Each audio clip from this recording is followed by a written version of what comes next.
शादी को हमेशा से ही पवित्र बंधन माना जाता रहा है।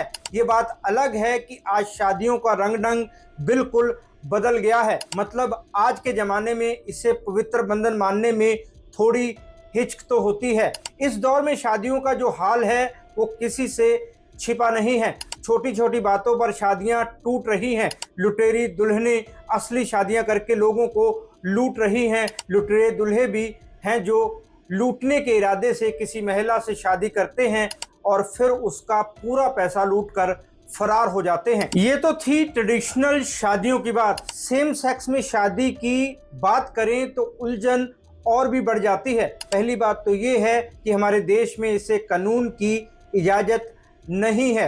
कुछ साल पहले तक हमारे देश में समलैंगिक संबंधों को ही अवैध माना जाता था। इस पर केवल समाज का ही नहीं बल्कि कानून का भी सख्त पहरा था, क्योंकि ऐसे संबंधों को कुदरत के खिलाफ माना जाता था। लेकिन सितंबर 2018 में सुप्रीम कोर्ट ने सेक्शन 377 को रद्द कर दिया। मतलब 2018 के बाद समलैंगिक संबंधों को मान्यता मिल चुकी है, यानी उसके बाद ऐसे संबंधों को अपराध नहीं माना जाता। समलैंगिक संबंधों को क्राइम की कैटेगरी से अलग कर दिया गया है, इसलिए अब इसे फिल्मों सीरीज में धड़ल्ले से दिखाया जाता है। केवल इसी विषय पर कई फिल्में भी बन चुकी हैं, जैसे बधाई दो, एक लड़की को देखा तो ऐसा लगा, शुभ मंगल, ज़्यादा सावधान, चंडीगढ़ करे आशिकी वगैरह। ये फिल्में तब आई जब भारत में समलैंगिक संबंधों को कानूनी मान्यता मिल चुकी थी, इसलिए इनका कोई विरोध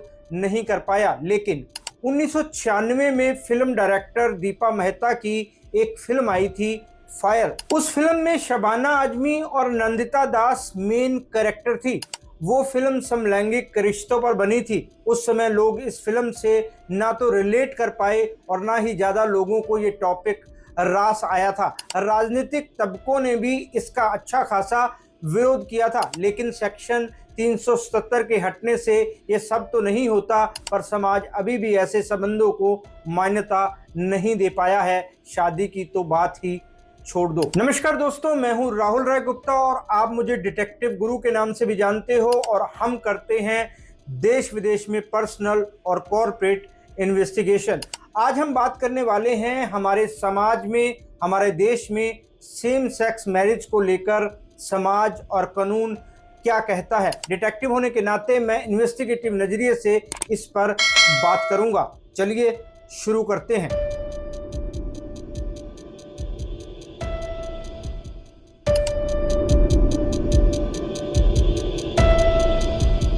जिन देशों में सेम सेक्स मैरिज कानूनी है, मतलब यहाँ ऐसा करना क्राइम नहीं है, वहाँ पर समलैंगिक कपल्स को सारे कानूनी हक मिलते हैं। अगर इसी वजह से उनके साथ भेदभाव होता है कि उन्होंने सेम सेक्स मैरिज की है, तो उनको कानूनी मदद पाने का हक होता है। वहीं जिन देशों में इसे कानूनी मान्यता नहीं मिली है, वहाँ कपल्स को कानूनी सुरक्षा नहीं मिलती। अगर वो कपल की तरह साथ में रह रहे हैं तो उनके इस रिश्ते को ना तो कानूनी मान्यता मिलती है, ना ही समाज को ये स्वीकार होता है। हमारे देश में चाहे सुप्रीम कोर्ट ने समलैंगिक संबंधों को वैध मान लिया है, लेकिन 2023 में सुप्रीम कोर्ट ने समलैंगिक शादी को वैधता देने से इनकार कर दिया। कोर्ट ने कहा कि शादी से जुड़े कानून को चेंज करना संसद का काम है, कोर्ट का नहीं। सरकार का कहना है कि भारत में शादी सिर्फ मेल और फीमेल में होती है। समलैंगिक शादी को मान्यता देना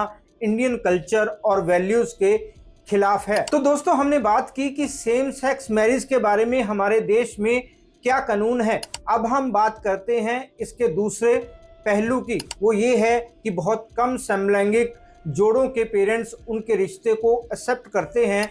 अब मैं आपको बताता हूं कि इसके क्या नुकसान होते हैं। ऐसे मामलों में पेरेंट्स उनको किसी और से शादी करने के लिए फोर्स करते हैं। कई बार पेरेंट्स की जिद के आगे लोग शादी कर भी लेते हैं, लेकिन उसके बाद सच्चाई तो सामने आ ही जाती है, जिससे उनकी शादी का बचना लगभग इम्पॉसिबल होता है।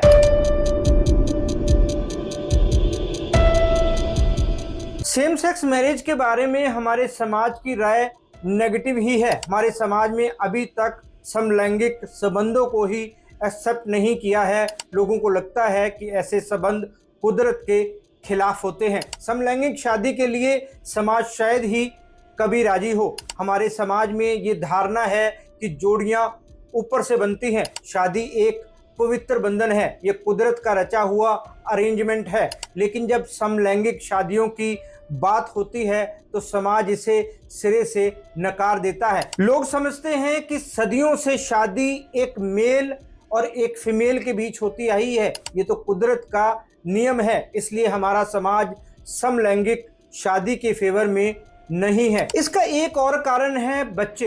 दो लोगों की शादी होती है, बच्चे होते हैं तो उनका वंश आगे बढ़ता है। समाज का मानना है कि सेम सेक्स मैरिज में बच्चे तो होंगे नहीं, फिर ऐसी शादी का क्या मतलब है।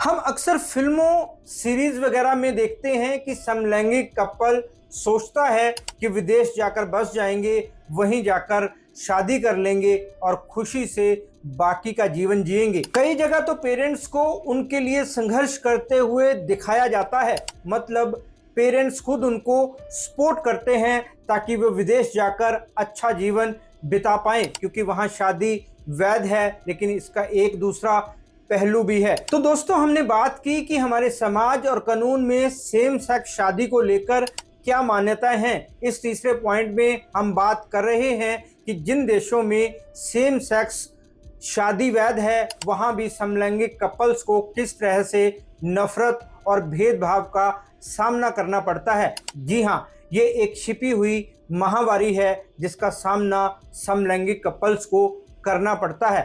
उनको धमकियां मिलती हैं, नफरत सहनी पड़ती है, उनके साथ हिंसा और भेदभाव किया जाता है। कई यूरोपियन देशों और पश्चिमी देशों में सेम सेक्स मैरिज को कानूनी मान्यता मिली हुई है, लेकिन समाज की सोच को बदलना बहुत मुश्किल है। वहां पर सभी लोग तो ऐसी शादियों का विरोध नहीं करते, लेकिन सभी लोग समलैंगिक शादियों को एक्सेप्ट भी नहीं करते। इससे साफ होता है कि केवल कानून बनने से कुछ नहीं होता। जब तक लोगों के माइंड सेट नहीं बदलते, तब तक सिचुएशन नहीं बदलेगी।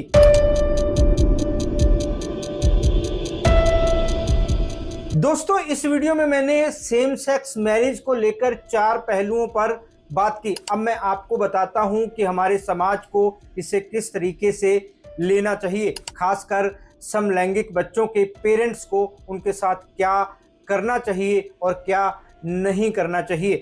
सबसे पहली बात तो ये है कि समलैंगिक होना कोई मेंटल या फिजिकल बीमारी नहीं है। जैसा कि मैंने पहले भी बताया, समलैंगिक युवाओं के पेरेंट्स अक्सर उनको किसी और से शादी के लिए फोर्स करते रहते हैं। कई बार वो प्रेशर में आकर शादी कर भी लेते हैं, लेकिन कभी खुश नहीं रह पाते, क्योंकि वो अपने पार्टनर को फिजिकली सेटिस्फाइड नहीं कर पाते हैं, ना ही मेंटली उससे कनेक्शन बना पाते हैं। डिटेक्टिव होने के नाते मैंने ऐसी कई शादियों को फेल होते देखा है। मेरे पास ऐसे कई केस आते हैं। अब वक्त आ गया है कि अब सब मिलकर इस बारे में सोचें, अपने माइंडसेट को ठीक करें। देश के अच्छे नागरिक होने के नाते हमें अपने कानूनों का सम्मान करना चाहिए। चाहे समलैंगिक शादी वैध नहीं है, लेकिन ऐसे संबंध तो कानूनी हैं, फिर उन पर हम रोक कैसे लगा सकते हैं। तो दोस्तों, ये थी सेम सेक्स मैरिज से जुड़ी कुछ बातें। इस टॉपिक पर आप कोई सवाल पूछना चाहते हैं तो मुझे कमेंट करके पूछ सकते हैं। मैं जल्द से जल्द जवाब देने की कोशिश करूंगा। अगर इसके अलावा आपके विचार में कोई टॉपिक है जिसके बारे में आप बात करना चाहते हैं तो मुझे कमेंट करके बता सकते हैं। इस वीडियो को अपने दोस्तों, रिश्तेदारों के साथ शेयर करना ना भूलें, ताकि ज़्यादा से ज़्यादा लोगों को ये जानकारी मिल सके। और हाँ, हमारे चैनल को सब्सक्राइब ज़रूर करें ताकि ऐसे इंफॉर्मेटिव वीडियो आपको मिलते रहें। फिर मिलते हैं जानकारी से भरपूर एक और वीडियो में। तब तक अपना और अपनों का ख्याल रखिए। खुश रहें, मस्त रहें। जय हिंद। डिटेक्टिव गुरु